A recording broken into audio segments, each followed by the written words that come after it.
Bienvenida a Último Acorde Talks. Mi nombre es Dani Cabana y hoy te vas a entretener. Como siempre, dar las gracias al Corte Inglés Cultura por llenarnos de cultura la temporada. Y como te decía, te vas a entretener con el nuevo invitado del Talks. Hoy recibimos en esta casa a uno de los mejores compositores que hay en España. Tenía muchas ganas de esta charla y creo que tanto tú como yo la vamos a disfrutar. Quique González, ¿cómo estás? ¿Qué tal? Muy bien, encantado de estar invitado contigo. Un gusto, ya te digo, antes te lo decía en la charla previa que era uno de los episodios que más ganas tenía de hacer desde que concebí el proyecto, y vamos a arrancar con cierta profundidad. ¿Qué es la música para Quique González? Mira, me lo preguntaron hace poco en una entrevista y dije que la música para mí es un misterio.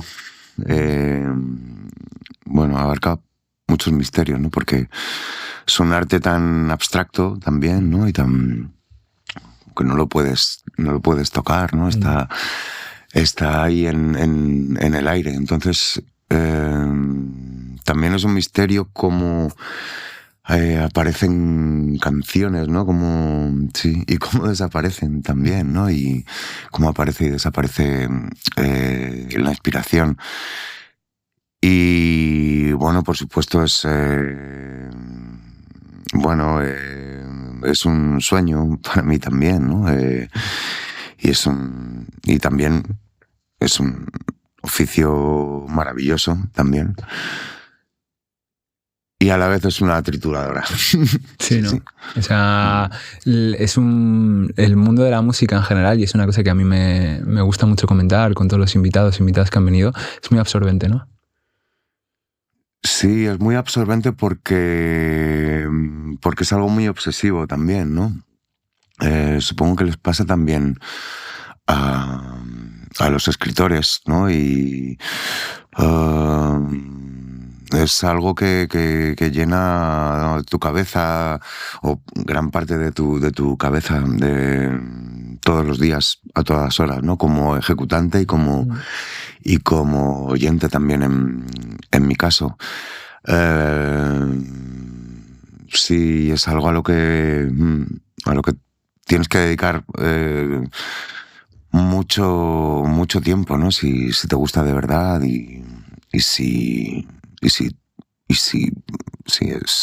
es tan obsesivo, ¿no? Como para ti, ¿no? Supongo que hay gente que se dedica a esto que no tiene esa intensidad, ¿no? En la música, esa obsesión, ¿no? Que es algo un poco más liviano, ¿no? Y más, sí,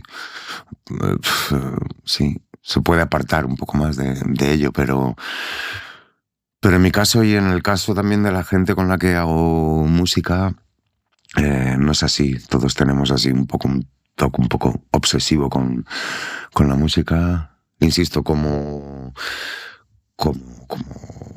oyentes y como gente también que hace música, ¿no? Bueno, claro, hay que ser consumidor también nato para descubrir cosas, ¿no? Y descubrir sonidos y descubrir artistas nuevos y cosas que te puedan llamar la atención. Sí, para mí eso es fundamental y lo noto desde fuera cuando veo a algunos compañeros, amigos que tengo.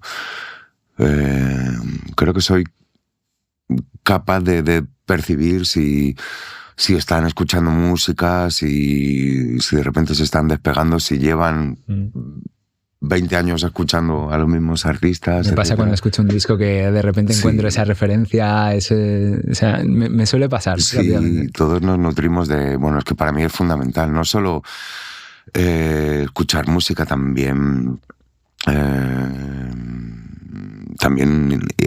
ir al cine o ver películas en casa, por supuesto, y leer, ¿no? Para adquirir herramientas para ti, y también simplemente para disfrutar, ¿no? Y como amante de la literatura y del cine, pero yo creo que sí, por lo menos en mi caso, intento seguir nutriéndome y ver películas todas las semanas y estar leyendo habitualmente para pues eso, para tener inspiración, sí. Y sí, creo que es primordial. ¿Dónde encuentras ese fuego interno para seguir haciendo canciones? Bueno, principalmente en que me sigue importando mucho este oficio. Y como es, aparte de ser un oficio, es algo que no puedo separar de la persona que soy. Es una especie de reto íntimo que tengo conmigo, el poder seguir escribiendo canciones que me emocionen y con las que pueda seguir manteniendo un diálogo con la gente que sigue escuchando mis canciones y que sigue viniendo a los conciertos. ¿Sigue siendo tu vía principal de comunicación, las canciones con el público? Sí, claro, es una vía de expresión, ¿no? Yo intento escribir canciones primero para entenderme yo a mí mismo y luego para explicarme con los demás, ¿no? A veces lo consigues más y a veces es más difícil conseguirlo. ¿En qué momento de tu carrera estás, Quique?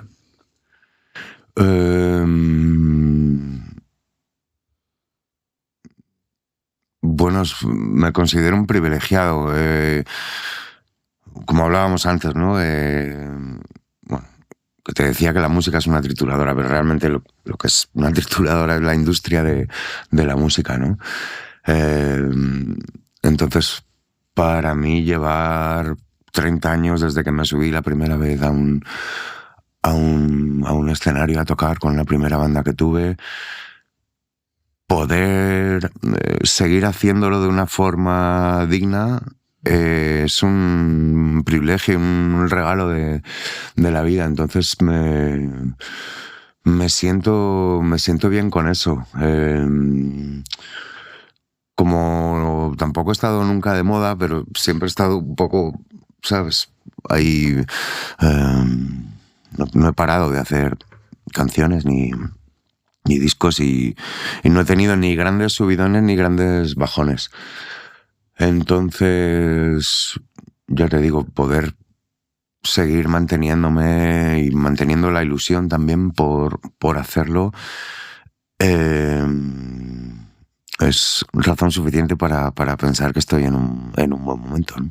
Hay veces que te has sentido agotado con el oficio, con esa parte industrial que hablábamos, no tanto en el hacer canciones. Sí, claro que yo creo que es común a todos los que hacemos esto, ¿no? Porque hay un componente de incertidumbre, de inseguridad, de no saber pues cómo va a aceptar, cómo va a coger la gente tu próximo disco, o si vas a seguir metiendo gente en los conciertos, todo esto que nunca se sabe por qué sigue sucediendo o deja de suceder. Eso, sí, en el fondo ahí yo creo que lo tenemos todos un poco ahí en la cabeza. También yo creo que es común a todos también. Pasamos por épocas en las que tenemos dudas de si vamos a seguir haciendo canciones que nos gustan, etcétera. Pues por el miedo a repetirte, ¿sabes?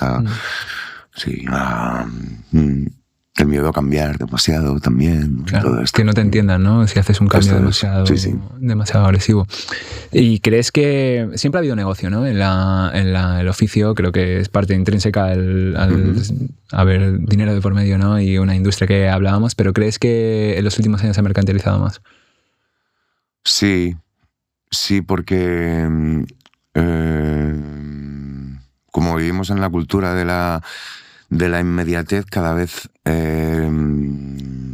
creo que hay menos paciencia para para darle tiempo a una banda o a un artista en solitario para desarrollar su proyecto, ¿no? Yo creo que antes también sucedía cuando solo había 4 multinacionales y esa era la única manera de enseñar tus canciones, ¿no? Había un montón de compañeros que les pasaba como que, ¿sabes? Grababan 2 o 3 discos con una multinacional y si no pasaba algo muy gordo les daban la carta de libertad y les echaban. Y creo que ahora les dan menos tiempo todavía, precisamente por esa cultura de la inmediatez en la que vivimos, ¿no? Que justo lo decías, o sea, 2 o 3 discos ahora parece una inmensidad que un sello discográfico, sea el que sea, muchas veces que hablamos de multis y demás, le dé a alguien 3 discos. Creo que fue, no recuerdo exactamente si fue en una entrevista o en el documental de Leiva, que decía que bueno, cuando les fichó Dani Marín y demás y todo, decía, nosotros hace 3 discos y ya veremos, es que tienen que ir mal esos discos para que tal. Ahora yo creo que eso en este momento, en 2026, sería absolutamente impensable. De hecho, creo que hasta para los fichajes te piden que tengas un background detrás para fichar por una multinacional. Sí, y fíjate que ahora los discos duran muy poco, ¿sabes? Sacas un disco y si no funciona nada es como estás un mes haciendo promo, tal, y... a los 3 meses fuera. Ya sí, como... a los 3 meses el disco ya parece viejo y ha pasado muy poco tiempo y pasa también con las canciones, ¿no? Siempre lo digo y te lo habrán dicho un montón de compañeros en las entrevistas, ¿no? Y suena un poco viejo el comentario, pero da igual. Antes, como teníamos muy poco acceso a la música y poco dinero, tú comprabas un disco y era, ¿sabes? Era un poco una moneda al aire, ¿no? Pero como solo tenías ese disco, igual al principio no te había gustado mucho, pero como solo tenías ese disco, lo estabas escuchando durante un mes y al final acababas asimilándolo y acababas entrando en el disco, ¿no? Ahora, con las plataformas de streaming, al tener toda la música disponible en un clic, sí, hay gente, otra generación, ¿no? Que si no les gusta hasta llegar el estribillo, se olvidan de ello y van a otra cosa directamente, no tienen tiempo para asimilarlo, ¿no? Yo creo que es necesario. Sí, yo creo que es que si muchísimos grupos impresionantes, mismamente pienso creo que fue Led Zeppelin con su primer disco, que fue un fracaso.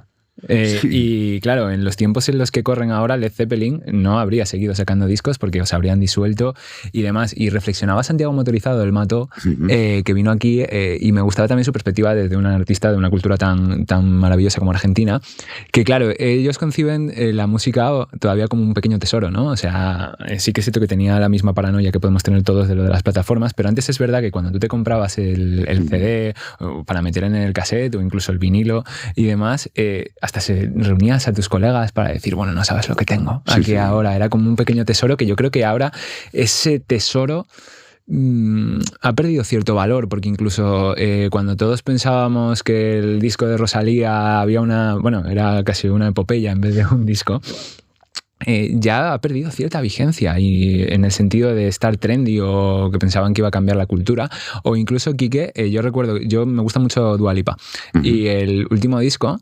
que además lo hizo con Kevin Parker de Tame Impala, me interesaba mucho, consideraban que había sido un flop o que había fracasado, un disco que tenía cientos de millones de reproducciones y consideraban que no había ido del todo bien. Entonces digo, hostia, algo está fallando, ¿no?, en la forma en la que consumimos música. Sí. Bueno, es que hay un montón de ejemplos. ¿Sabes? Paco de Lucía y Camarón fueron denostados cuando... Es que la leyenda del tiempo, si saliese ahora, imagínate, dirían, esto siguiente no nos interesa. Sí. Y fíjate que el ejemplo que has puesto de El mató a un policía motorizado, ¿no? En Argentina la música significa muchísimo más que aquí, realmente forma parte de la vida, ¿sabes? Y ¿sabes? Los taxistas tienen un conocimiento de música increíble y claro, hicieron una cosa muy buena que, claro, a la larga se ha demostrado que que eso valía la pena, ¿no? Invertir en eso, ¿no? Que hubiera una radio que solo pusiera música argentina, ¿no? Entonces, eso durante 25, 30 años, 40 años, eso significa que realmente han conseguido que las canciones formen parte de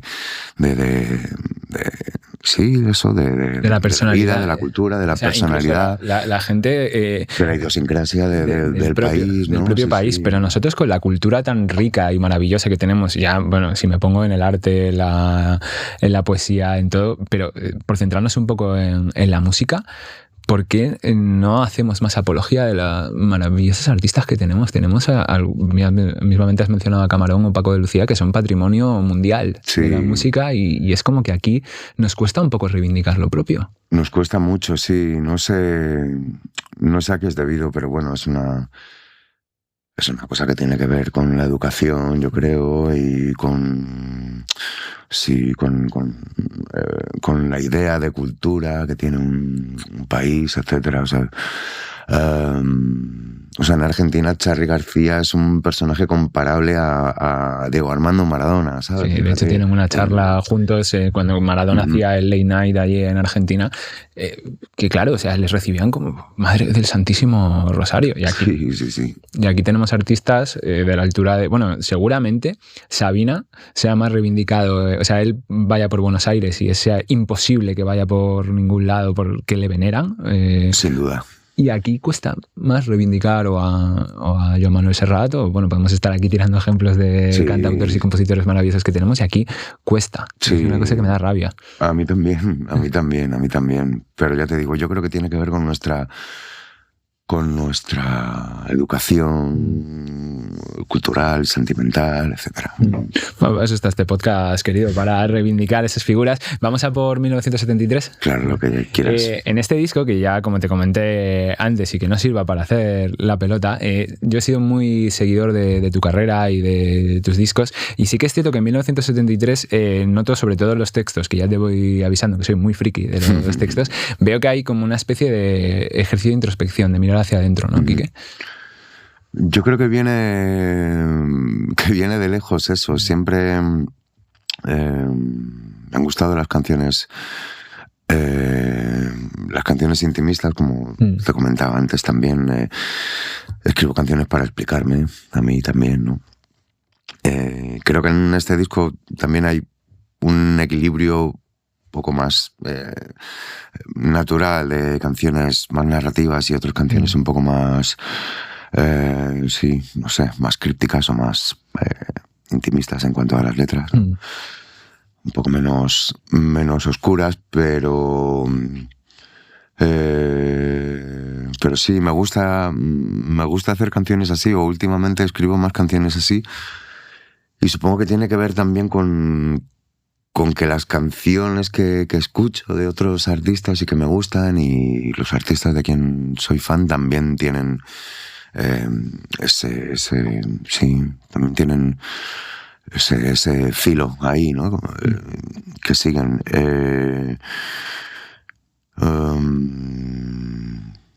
Pero sí, me gusta que haya un poco de equilibrio, ¿sabes?, entre ellos. Igual había antes, fíjate, en el disco que hablábamos antes de la entrevista de los detectives, con los detectives Me Mata, había algunas canciones un poco más narrativas que esta vez. A mí últimamente también me interesa mucho contar las cosas a través de imágenes, ¿sabes? Y como de flashes, como es el título de una canción, de flashbacks, de escenas, ¿sabes? Como de películas.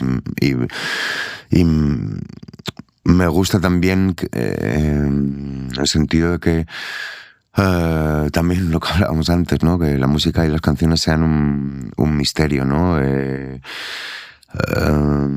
Casi como que la resuelva el oyente, ¿no? Que no resuelvas tú todo, ¿no? De esta manera también creo que las canciones, pues algunas de ellas perduran un poco más en el tiempo si contienen esa incertidumbre, ese misterio, esa cosa como un poco que no sabes lo que está pasando, ¿no? Eso me gusta, porque a mí me gusta mucho que los artistas no se exijáis a veces, ¿no? Es decir, cuando yo me pongo, porque yo sigo haciendo ese concepto mitológico de ponerme a escuchar un disco de pe a pa, ¿no? Que ahora ya es... Y sí que en este he notado cierta exigencia de decir, ¿qué me quiere estar contando aquí Quique, ¿no? Y eso creo que sí que se ha ido perdiendo un poco en el tiempo, ¿no? Creo que ahora no es que los textos tengan menos peso, sino que a lo mejor, incluso en las películas, en series que vemos y tal, la narración deja de ser tan críptica y es un poco ya dárselo un pelín más mascado al oyente o al que esté visionando. Y aquí me gusta porque hay cierta complejidad, es decir, voy a poner, no dificultad, pero sí un poquito de exigencia. Fíjate que escuchaba el otro día a Matt Damon, al hilo de lo que estás diciendo, diciendo que en Netflix necesitaban que la trama...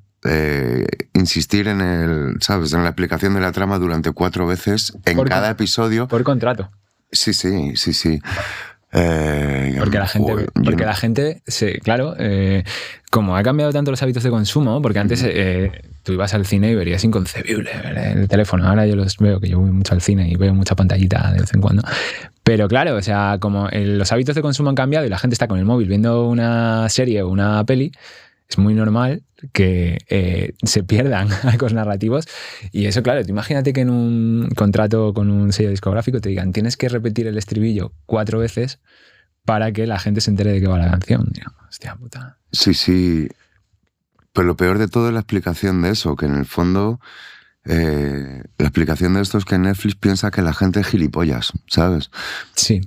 ¿No? Básicamente. Y que no se van a enterar y que para hacerlo para todo el mundo tenemos que mascarlo porque como hay, ¿sabes? Y, joder, no hay nada más abyecto que pensar que tienes que hacer algo pensando que la gente no lo va a coger, ¿no? O sea... Mira, uno de mis directores favoritos es David Lynch. Sí, para mí también. Bueno, se habrá encargado todo el cine de David Lynch. Directamente, sí. Mira, todas las... Mulholland Drive, no, por favor. O sea, la quitamos, ya rápidamente nos enteramos, spoiler, de que ya era toda una movida en la cabeza de la muchacha. Y claro, es que eso... Se está perdiendo mucha cosa aquí, pero bueno, vamos a desgranar un poquito algunas canciones. Que acabo de comprar en una librería aquí el libro de Corazón Salvaje de Gifford, ¿no? Es el novelista. Y lo he comprado por David Lynch. Perdona, pero... Sí, es que si yo no es por centrar, porque soy capaz de centrarme en David Lynch de aquí hasta que acabe la charla, pero como me apetece mucho hablar de 1973, me gustaba Cheques Falsos, un verso de la canción, que dice que solo se trata de sobrevivir con lo que llevas dentro. Al final, lo importante de la vida es transitarla siendo nosotros mismos. Sí, creo que sí. A veces es como... Sé tú mismo, pero no mucho. Pero no te pases siendo tú mismo. Sí. No, pero sí, me refiero a... ¿Sabes? Se trata de sobrevivir con lo que llevas dentro, y lo que llevas dentro son las herramientas que tienes y que te han dado en la educación, tus padres, tus amigos, en el colegio, tus relaciones personales, etc. Las cosas que has aprendido a través también de los libros, del cine, de la música, y eso es lo que llevas dentro, y con eso es con lo que tienes que intentar sobrevivir para solucionar tus problemas y tus cosas, ¿no? Si estás vacío por dentro, es mucho más difícil caerse, ¿no? Y es mucho más difícil levantarse también, claro. Sí que es cierto que decía una cosa Sabina, que antes le he mentado, que también hay que tener cuidado porque tiene que haber cierto punto de exigencia con uno mismo, ¿no? Porque hay que tener también mucho cuidado con el yo soy así. Bueno, a lo mejor lo que no tienes que ser es tanto así, y sí que reflexionar que con todo eso que has absorbido también entender lo que no está bien dentro de ti o no le puede aportar nada positivo al que está enfrente tuya. Sí, claro, vamos, yo odio esa frase de es que yo soy así, o sea, bueno, eso es una forma de justificar tus carencias de una forma...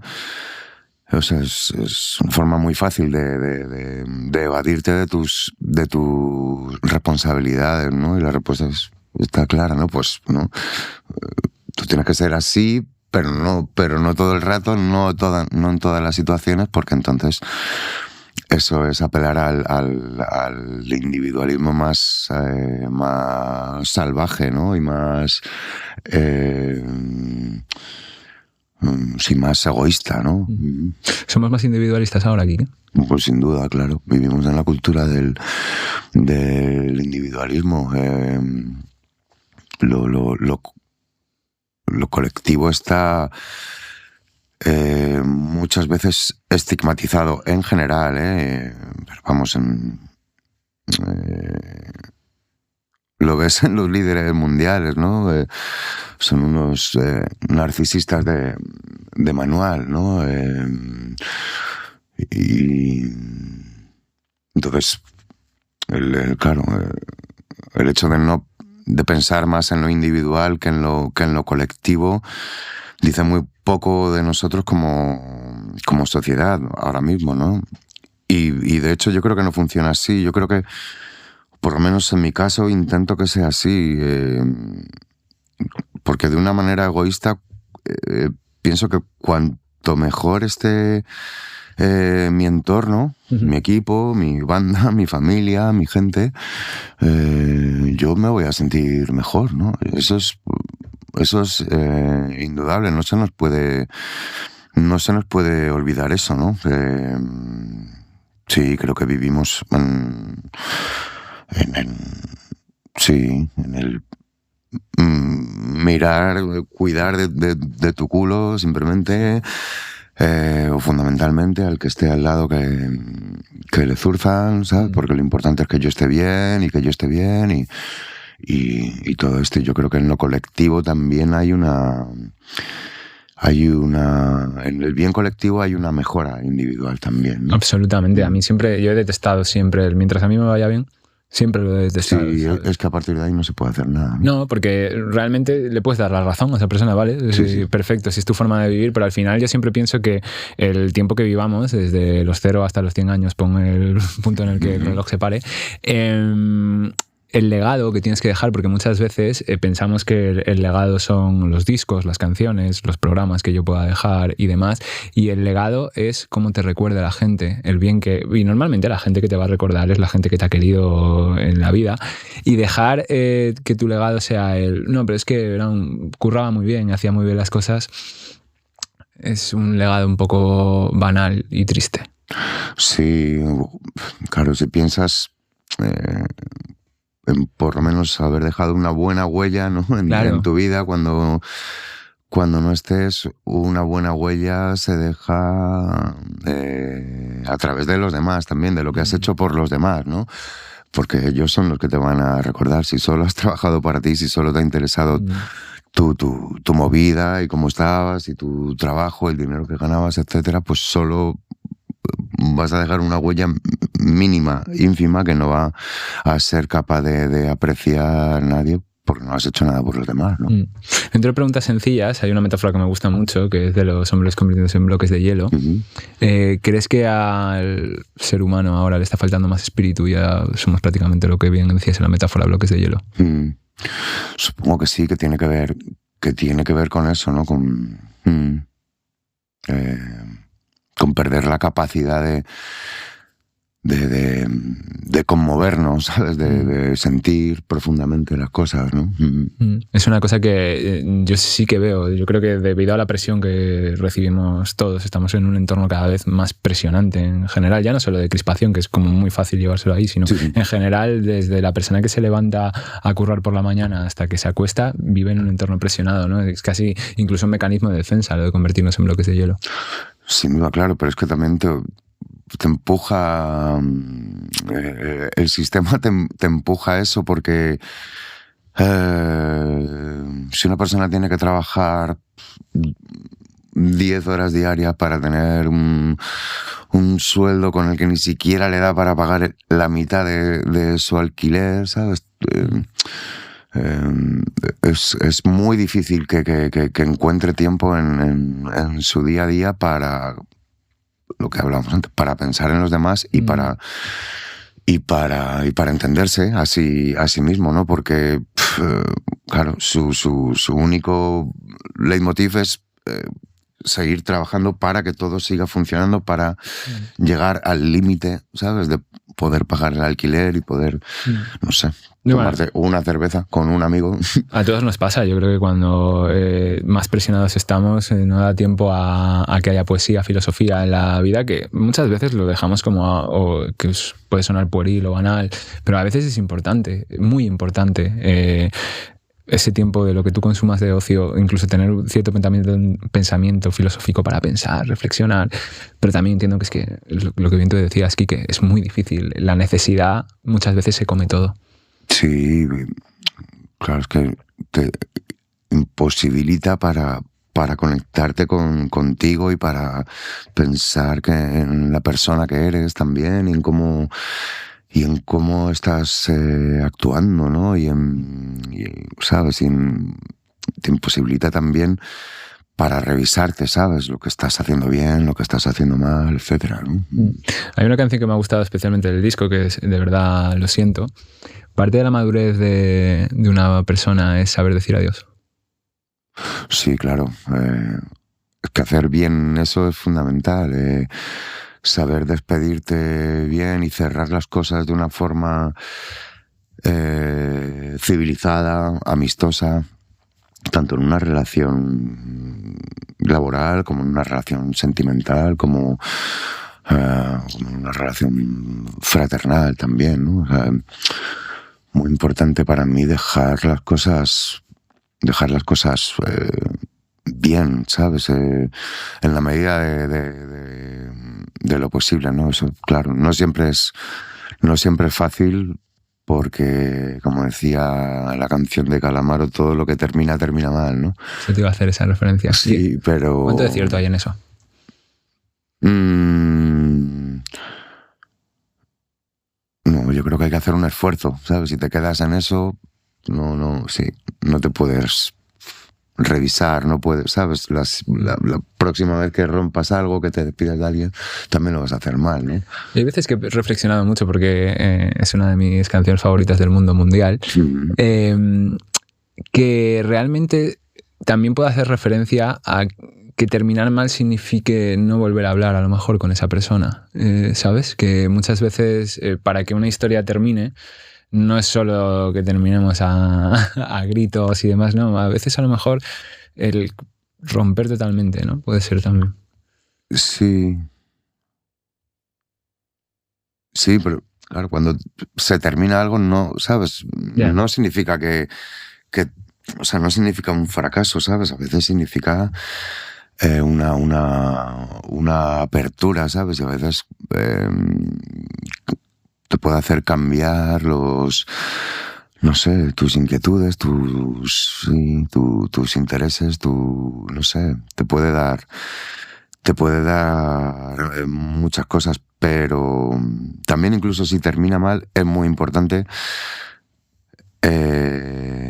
eso, saber perdonarse, saber perdonar a la otra persona. Yo creo que eso es sanador, es bueno para las dos partes. A veces se necesita tiempo y, sin embargo, creo que hay que saber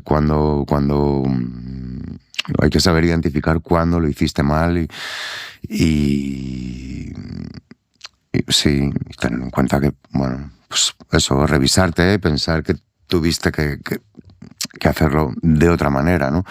La canción en concreto habla justo del momento antes de decir adiós, cuando las dos partes han decidido que es el final del viaje e intentan hacerlo de una manera civilizada, ¿no?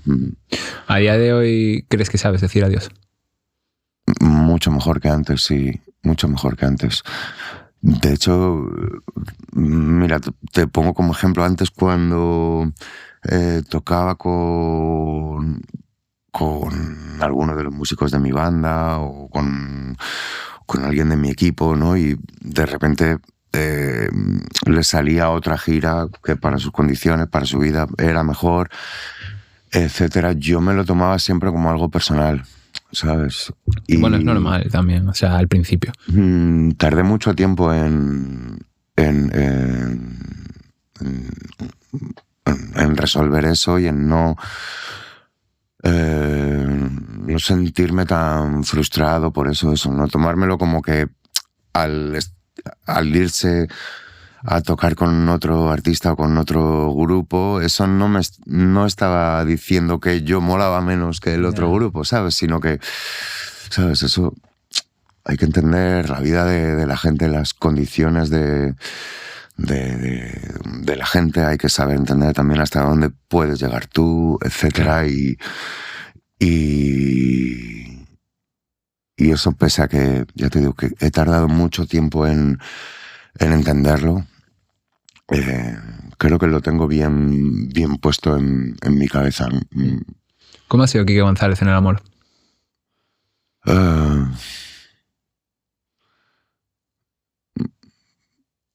Es que eso lo tendrían que decir las parejas que he tenido, ¿sabes?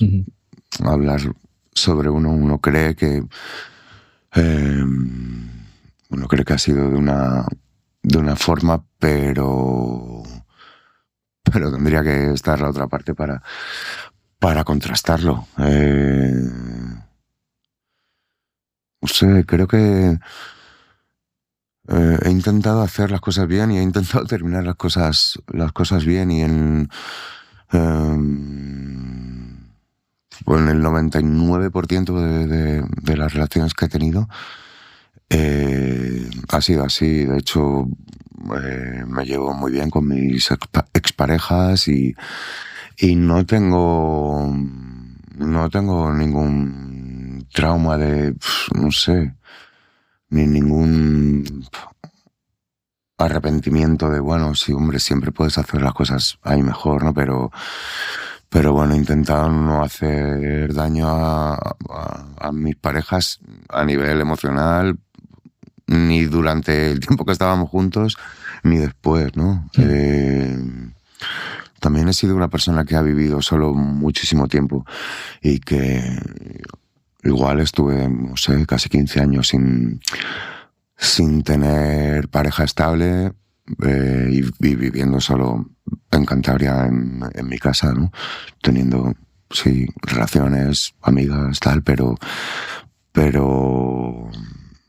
he sido una persona que desde pequeño he disfrutado mucho de la soledad. Esto también me ha enseñado a conocerme bien, porque me he tenido que soportar a mí mismo, ¿no? Y para eso tienes que picar piedra en tus cosas, ¿no? Y en tus emociones. Que eso. ¿No? Hay mucha gente que yo veo que por no estar solo o enfrentarse a sí mismo, muchas veces entra en relaciones de pareja que es como, pero si no tenéis nada que ver, ¿no? Y muchas veces yo creo que viene por ahí, ¿no? Por el miedo a querer conocerse o enfrentarse a uno mismo. Sí, todos tenemos amigos, ¿cómo lo dicen? Que tienen relaciones como con lianas, ¿sabes? Sueltan una, llegan a otro árbol, otro. Que no le has conocido soltero ni 2 semanas. Exacto.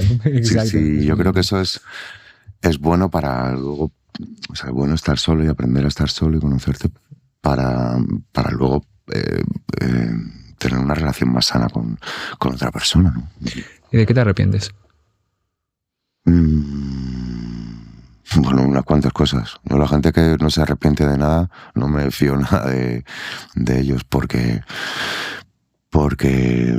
hemos hecho, o sea, no somos todo el rato hijos de Dios ni todo el rato hijos de puta, ¿no? Pues mira, me arrepiento de unas cuantas cosas, no sé, pero no creo que tengamos tiempo. Tú tienes el tiempo que quieras, querido. No, mira, me arrepiento. Una de las cosas de las que me arrepiento fue de no haber cerrado ni hablado bien las cosas con Jacob, bajista de mi banda ahora, pero estuvimos sin tocar juntos. Estuvimos tocando juntos 10 años y luego casi 13 años sin tocar juntos. Por esto que te decía antes, ¿sabes? Sí. Cosa que yo tenía mal colocada en la cabeza, y me arrepiento mucho de no haber cerrado eso bien y de no haberlo hablado con él, porque además era y es uno de mis mejores amigos. Claro, creo que está restaurado ese daño, además, claro, posteriormente lo hemos hablado mucho, él y yo y tal. Muy humano, ¿no? A veces dejar como mucho tiempo historias que se podrían solucionar a lo mejor con varias conversaciones y demás. Sí, sí. Es muy humano a veces dejarnos... Yo creo que los que muchas veces te dice la gente, no, es que te has envenenado porque alguien te ha hablado... Yo creo que a veces el mayor veneno nos lo metemos nosotros mismos y nos empezamos a ponzoñar nosotros mismos. Sí, sin duda. Y sí. También de no haber... ¿Sabes? De no haber sido en algunas ocasiones suficientemente empático con sí, no sé, con amigos, con compañeros, con hay veces con amigas. Que nos metemos en nuestra propia movida tanto y en nuestra pequeña gran burbuja, que yo digo a veces, que es difícil mirar a los demás, pero creo que es un ejercicio que todo el mundo tiene que hacer, pero ya no solo en el mundo artístico y demás, que parece como muy fácil visionarlo, ¿no? En cualquier parte de la vida lo puedes ver ejemplos, sí. Sí, ya te digo, intento desde hace algunos años no tomarme las cosas como algo, no tomarme todo como algo personal y no, ¿sabes? Y no ser tan vehemente con algunas cosas en algunas situaciones, ¿no? O sea, hay que pararse un poco, ¿sabes? Y no siempre tienes que responder al ataque, o no siempre tienes que tomarte todo como un ataque, ¿no? Sí. Y mirando en retrospectiva, ¿qué habrías cambiado de tu carrera?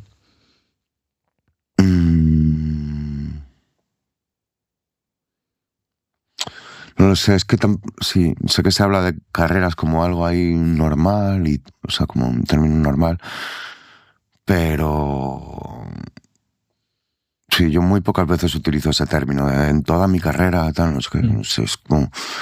Me da un poco de cosa ahí decirlo, ¿no? Pero... Fíjate, hubiera...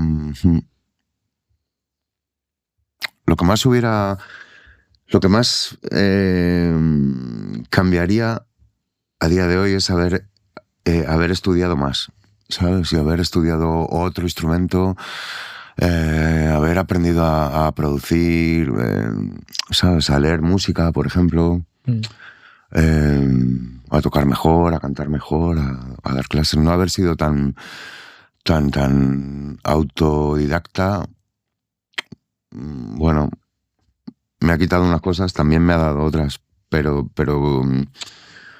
o sea que nunca se sabe, ¿sabes? Que hay... Bueno, en el error o en el desconocimiento a veces que encuentras en las canciones. A mí me gusta mucho eso, ¿eh? O sea, de repente hay un factor aleatorio de ese concepto a veces naif de que surgen cosas realmente preciosas. Sí. Es que en el error, o sea, vas a un acorde que, ¿no? Que en principio, ¿no? Suena bonito. No estaba ahí, pero de repente te ha sonado algo, igual no es ese acorde, pero, ¿sabes? Cambias una nota del acorde y de repente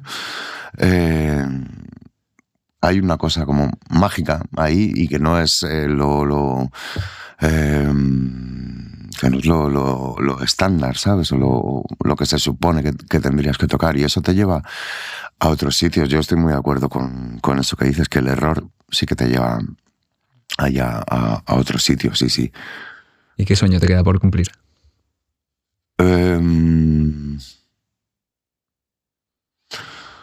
Seguir haciendo lo que hago, ¿eh? Sí.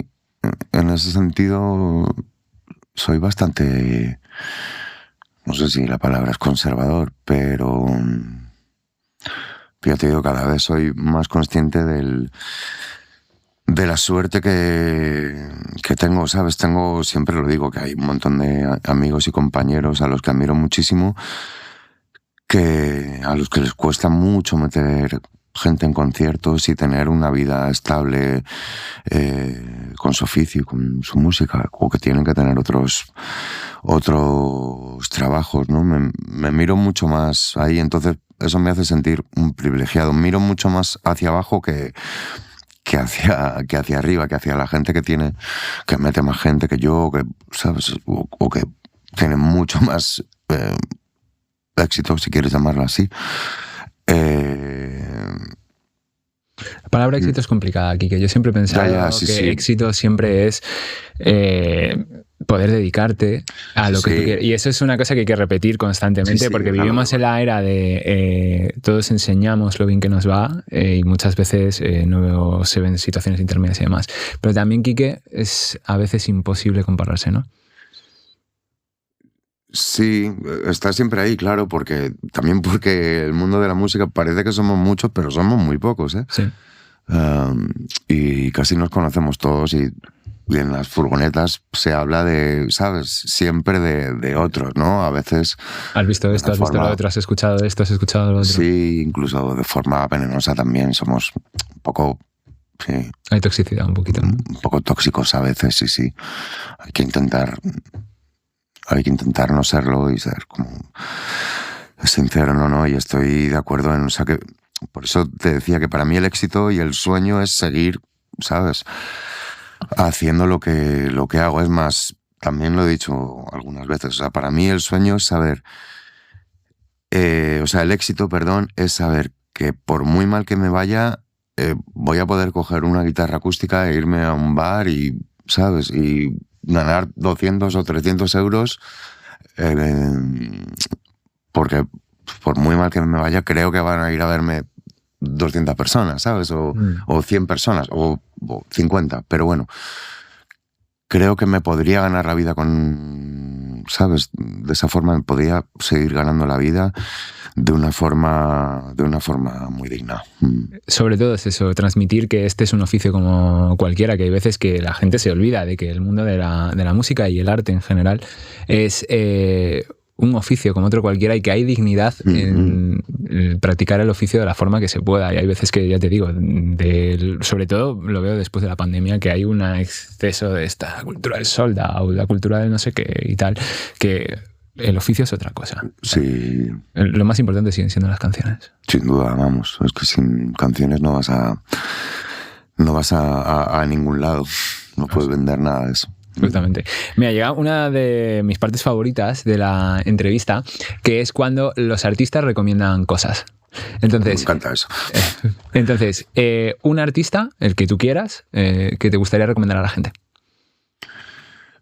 Mira, voy a recomendar a alguien que no es muy conocido, a dos que no son muy conocidos. Son James McMurtry, un cantautor estadounidense, y John Moreland, otro cantautor estadounidense, que están un poco al margen del cartel. Yo creo que son relativamente conocidos en Estados Unidos.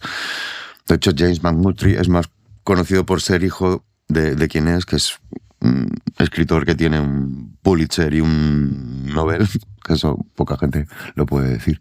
Y se nota en su manera de escribir canciones. Me parece un letrista único, y tiene un sentido de la narración en las canciones que me llama mucho la atención. Y John Moreland también. John Moreland es de Oklahoma, me parece, y además es un tipo con obesidad mórbida, ¿sabes? Hay una historia ahí, ¿eh? Hay una historia. Sí, debe de pesar. Bueno, no sé, me da igual. Pero también eso hace que tenga una voz que, ¿sabes? Que podría tumbar un edificio, ¿sabes? Y tiene una sensibilidad extraordinaria. Y ahora mismo son así de los cantautores estadounidenses de los que más me gustan. Y un disco que le recomendarías a cualquiera, es decir, este disco base. Vamos a ver. Mira, por no repetirme, porque Wildflowers de Tom Petty lo he dicho un montón de veces, recomendaría el último disco de Leif Bollebeck. Me parece súper emocionante y distinto. Es un disco de hace, yo creo que 2 o 3 años. No recuerdo ahora mismo el título del disco. Y además da igual porque todos los discos de Leif Bollebeck son buenos. Y lo mismo, pero con un libro. Pues mira, recomiendo recomiendo Un día volveré de Juan Marsé. Acabo de terminarlo y soy muy fan de Juan Marsé, uno de los mejores escritores en los últimos 50 años. Murió en el 2020 o 21, algo así. Además tiene una historia personal increíble y muy estrambótica detrás.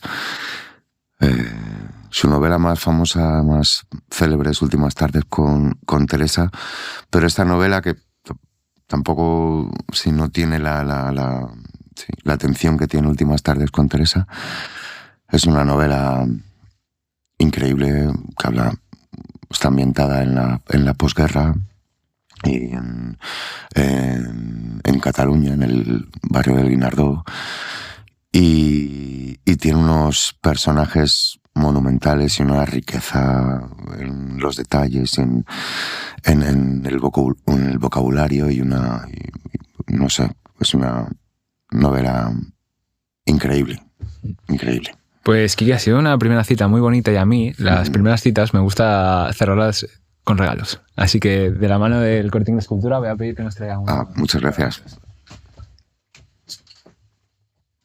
Y aquí que no me voy a cansar de decir a todos los que pasáis por esta humilde casa que no hay nada más bonito que regalarle cultura a la gente. Entonces, a todos los que pasáis por aquí os regalo un libro y un vinilo. Pues qué bien, qué suerte. Ahora, eso sí, hoy sí que te digo que voy acojonado por un tema. El regalo a ciegas. No pregunto, ¿eh? Entonces, vamos a empezar, si te parece, por el libro, ¿vale? Vale. El libro es uno de los libros, yo creo que más exitosos de los últimos tiempos, que no sé si te lo habrás leído, que es La península de las casas vacías de David Zuclés. Sí. Te lo has leído, ¿no? Sí. Ya sabía yo que en pero me parecía es uno de los libros que quería traer aquí. Es el primer fallo que tengo en tiempo, ¿eh? ¿Qué pensaba? No, hombre, no, pero... Pero bueno, es un libro sin duda maravilloso. Fantástico, además él me cae muy bien.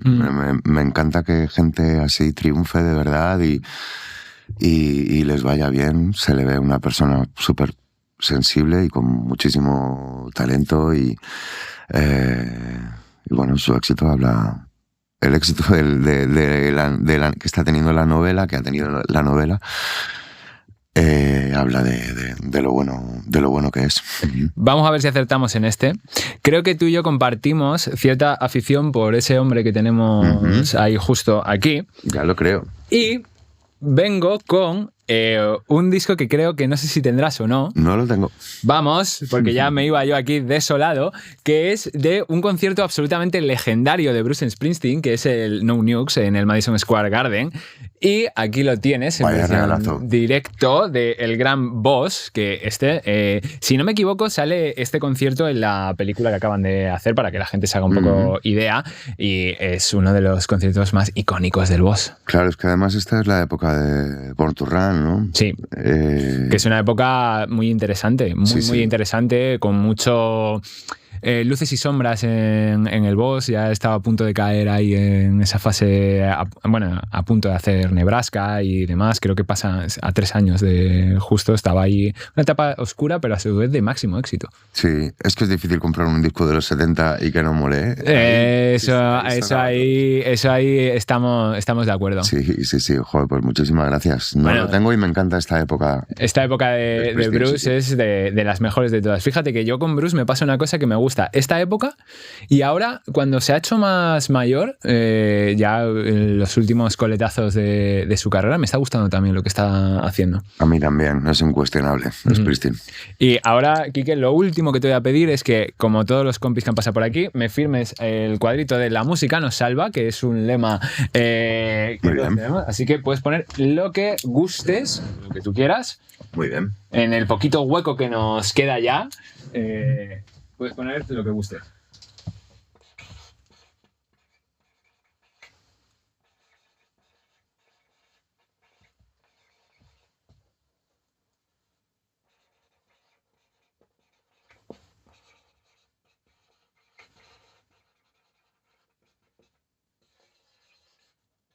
Y si nos lo lees, Quique, ya rematamos perfecto. Sí.